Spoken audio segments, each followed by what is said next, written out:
Il ne faut jamais montrer que tu as été touché. Sois cette personne capable de sourire, même si tu ronces à l'intérieur. Même si la douleur te ronce à l'intérieur.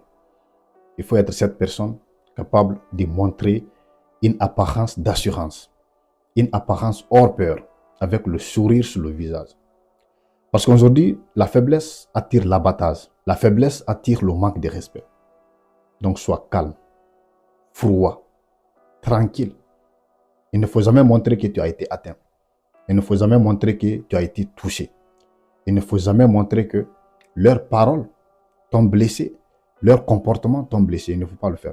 Parce que crois-moi, lorsque tu montres à quelqu'un que tu as été touché, il n'hésitera pas de le faire lorsque l'opportunité se présentera. Il va utiliser ça contre toi. À chaque fois qu'il en aura besoin, à chaque fois qu'il sentira la nécessité. Les gens sont mauvais. Donc c'est pourquoi il ne faut jamais divulguer ta faiblesse. Il ne faut jamais que les gens sachent qu'est-ce qui peut t'atteindre, qu'est-ce qui peut te blesser. Lorsque les gens agissent, il ne faut jamais réagir sous l'impulsion. Il faut rester calme, silencieux et prépare-toi. Si sera question de payer pour toi, il faut le faire au moment où ils ne s'attendent pas, ou bien ils s'attendent le moins. Je n'appelle pas ici à la vengeance, ou bien à payer pour toi. Mais s'il sera question, si les situations l'imposent, si la condition l'impose, il ne faut pas réagir instantanément.